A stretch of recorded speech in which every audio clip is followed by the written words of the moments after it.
Hello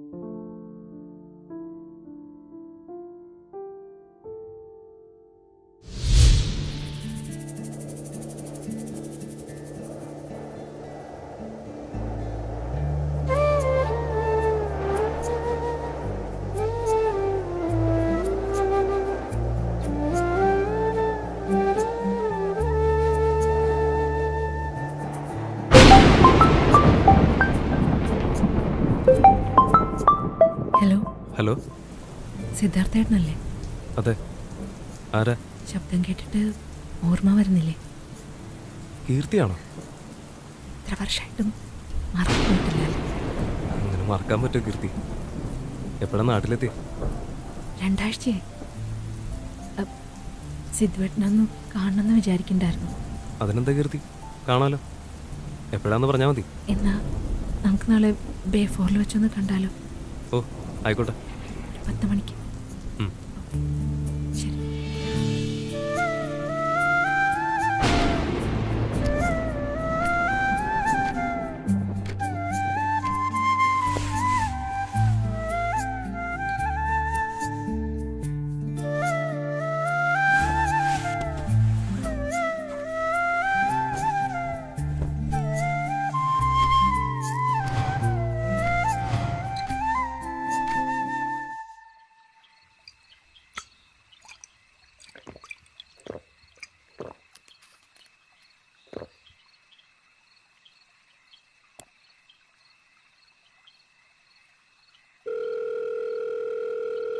hello. ഡാ, നീ ഉറങ്ങിയോ? ആ, കിടന്നു. അല്ല, നീ എന്താ ഈ സമയത്ത്? ഡാ, എന്നെ കീർത്തി വിളിച്ചായിരുന്നു. കീർത്തിയോ? ഏത്? നിന്റെ ആ പഴയ? ആ, അവള് തന്നെ. എന്തിന്? അവൾക്കെന്നെ കാണണമെന്ന് പറയുന്നുണ്ട്. എന്തിനാ സിദ്ധു? നമ്മളതൊക്കെ മറന്നതല്ലേ. അങ്ങനെ പെട്ടെന്ന് മറക്കാൻ പറ്റൂടാ എനിക്ക് അവളെ. ഞാനെന്തായാലും നാളെ പോവാം. നിന്റെ തീരുമാനം അങ്ങനെയാണെങ്കിൽ പിന്നെ ഞാനെന്ത് പറയാനാ? ശരി. ഓക്കേടാ, ഗുഡ് നൈറ്റ്.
ഒറ്റ മിനിറ്റ്, ഒരാളൂടെ വരാനുണ്ട്. ഓക്കെ സർ, ശരി.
8 വർഷമായില്ലേ നേരിൽ കണ്ടിട്ട്.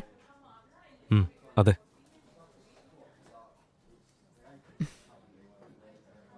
എങ്ങനെയുണ്ട് തൻ്റെ UK ജീവിതമൊക്കെ? സുഖമായിട്ട് പോകുന്നു. ഞാനിവിടെ കുറച്ച് ചെറിയ പരിപാടികളൊക്കെ ആയിട്ട് പോയിക്കൊണ്ടിരിക്കുക. എന്നാൽ പിന്നെ നമുക്ക് എന്തെങ്കിലും ഓർഡർ ചെയ്താലോ?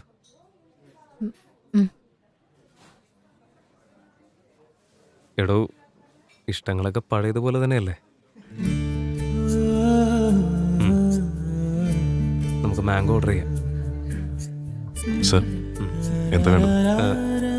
ചേട്ടാ, 2 മാംഗോ ബനാന സ്മൂത്തി. വേറെ? അത് മതി. Okay sir.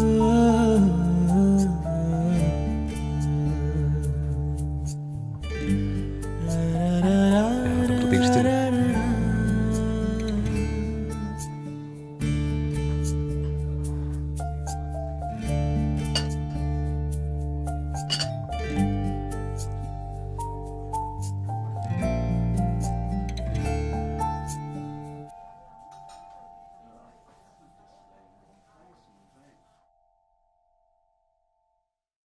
ലൈഫൊക്കെ എങ്ങനെ പോകുന്നു? നന്നായിട്ട് പോകുന്നു. സിദ്ധുവേട്ടനെന്താ കല്യാണം കഴിക്കാത്ത?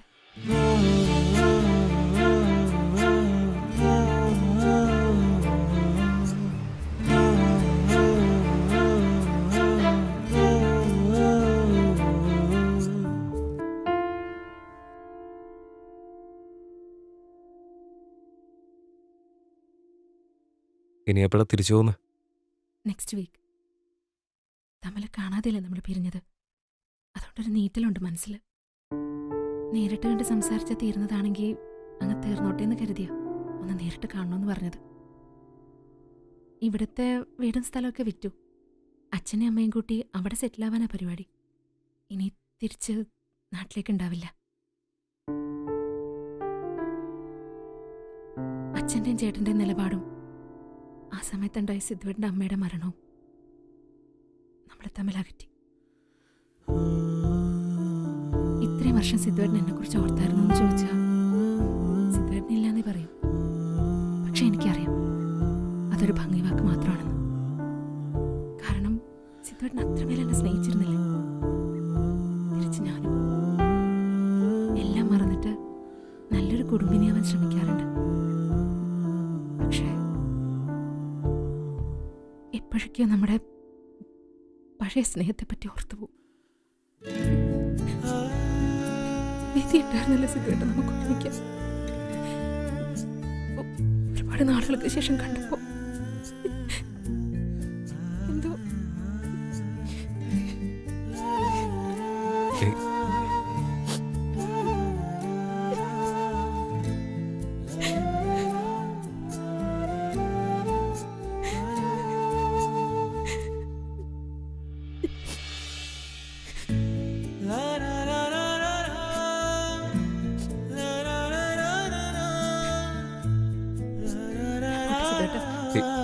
കീർത്തി,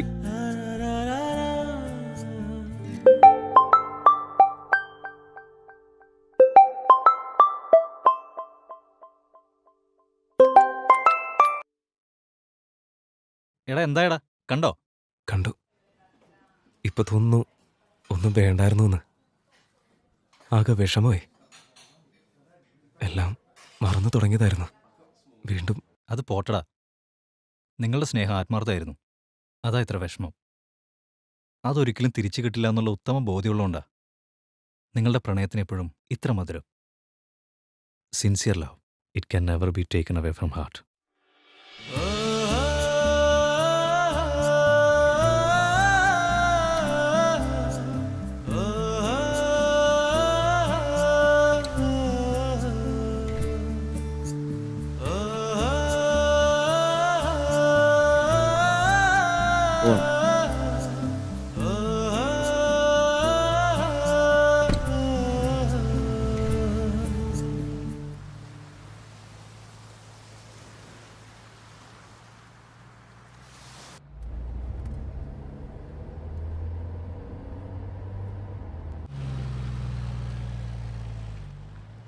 എന്തുപറ്റി?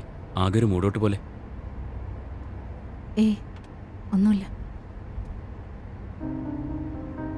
2 ഇണപ്രാവുകളെ വഴിതെറ്റിച്ച് വശത്താക്കിയ വില്ലനല്ല ഞാൻ. ഇത് എൻ്റെ കഥയാണ്. ഞാനാണ് ഇതിൽ നായകൻ. എന്നാൽ വില്ലനും. ഞാൻ ഏറെ ഇഷ്ടപ്പെട്ടിരുന്ന എൻ്റെ കളിക്കൂട്ടുകാരിയായിരുന്നു കീർത്തി. അച്ഛന് പൂനെയിൽ റെയിൽവേയിൽ ജോലിയായതിനാൽ വേനലവധിക്ക് മാത്രം നാട്ടിൽ വരുമ്പോൾ കണ്ടുമുട്ടാറുണ്ടായിരുന്ന കീർത്തിയെ എനിക്ക് വളരെ ഇഷ്ടമായിരുന്നു. വലുതായപ്പോൾ എൻ്റെ ഇഷ്ടം അവളുടെ അച്ഛനെയും ചേട്ടനെയും അറിയിച്ചു. എനിക്ക് കെട്ടിച്ചു തരാമെന്ന് അവർ വാക്ക് നൽകി. അടുത്ത വർഷം അച്ഛനെയും അമ്മയും കൂട്ടി നാട്ടിൽ വരുമ്പോഴേക്കും അവിചാരിതമായി സിദ്ധാർത്ഥൻ കീർത്തിയുടെ മനസ്സിലേക്ക് ചേക്കേറി. അവൾക്ക് എന്നോടുള്ള സ്നേഹം വെറും സൗഹൃദമാണെന്ന് മനസ്സിലാക്കാൻ ഞാൻ ഏറെ വൈകിപ്പോയി. ഞാൻ ആകെ തകർന്നുപോയി. അവളോടുള്ള സ്നേഹം മൂത്ത് എനിക്ക് കിട്ടില്ല എന്നായപ്പോൾ ചാടിച്ചാകാൻ തീരുമാനിച്ച എന്നെ കീർത്തിയുടെ അച്ഛനും ചേട്ടനുമാണ് വീണ്ടും ജീവിതത്തിലേക്ക് കൊണ്ടുവന്നത്. അതിന് ബലിയാടാകേണ്ടി വന്നത് സിദ്ധുവിന് കീർത്തിയോടുള്ള പ്രണയവും. പാപിയാണ് ഞാൻ. എൻ്റെ ജീവനും ജീവിതവും സിദ്ധു എന്ന വലിയ മനസ്സിൻ്റെ ദാനമാണ്. അവളിന്നും ഒന്നും അറിഞ്ഞിട്ടില്ല. പാവം. താൻ സ്നേഹിച്ച പുരുഷനെ നഷ്ടപ്പെട്ടിട്ടും എന്നെ അങ്ങേയറ്റം സ്നേഹിക്കുന്ന കീർത്തിയെ എത്ര പുകഴ്ത്തിയാലും മതിയാവില്ല. ഒരുപക്ഷെ ആ ക്യാരക്ടർ തന്നെ ആവാം അവളെ ഞാൻ ഇത്രമേൽ ഇഷ്ടപ്പെടാൻ കാരണവും.